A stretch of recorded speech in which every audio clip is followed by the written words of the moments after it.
Anybody can change their wiper blades. It's all about the length. Mine happens to be an 18-inch blade. It's really hard to reach, it's really hard to get to it over there. So a little trick that I do, I turn the wipers on so that they're actually moving, and then I turn the ignition off right where it's easy to get to the blade so that I can work on them a little bit easier. Some cars, the blade will actually pop up so that you can work on it out in the air. It's a lot easier that way. This is an older car and they didn't think that far ahead, so I can't get it very far off the window no matter where it is. This is a spindle mount blade, and I just need this flat blade screwdriver to pop this little clip off that's holding the blade on, that one piece of plastic, and then the blade actually slides off the pin. That's all there is to changing that blade. You want to be careful not to scratch your glass when you do that. So these kits typically fit lots and lots of cars. But I see the part, that right there might be it. There's the part that I need right there.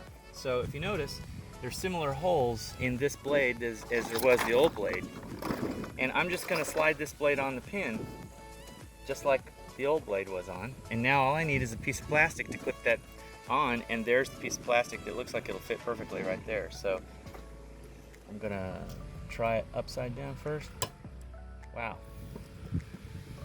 that was easy. Passenger side blade is very difficult for me to reach, even if I was on the passenger side of the car. So I'll let the blade drop down a little bit more where I can reach it a little bit better. There. Even though it still won't pop up in the air, I can do exactly what I did on the other side. I'm gonna pop out this little piece of plastic. It's got a grip on the pin. This one's kind of hard to get off. Try it from this side. There. Cut it out. Now the blade just should slide off the pin like that. New one out of the box.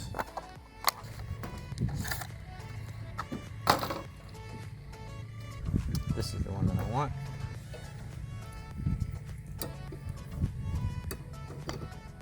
Slide it on. Good fit.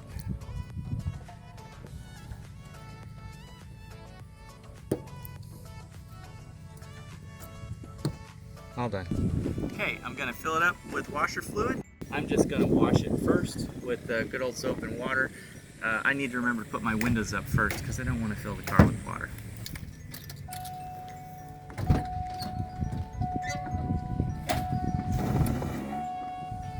I'm just going to use some water and paper towels to get the majority of the crud off.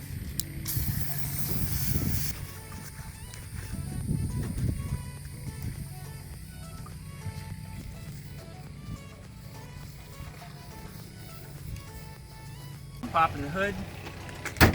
Finding the reservoir for the washer fluid is usually pretty easy. It's a clear container, and even in 1987 it was clearly labeled.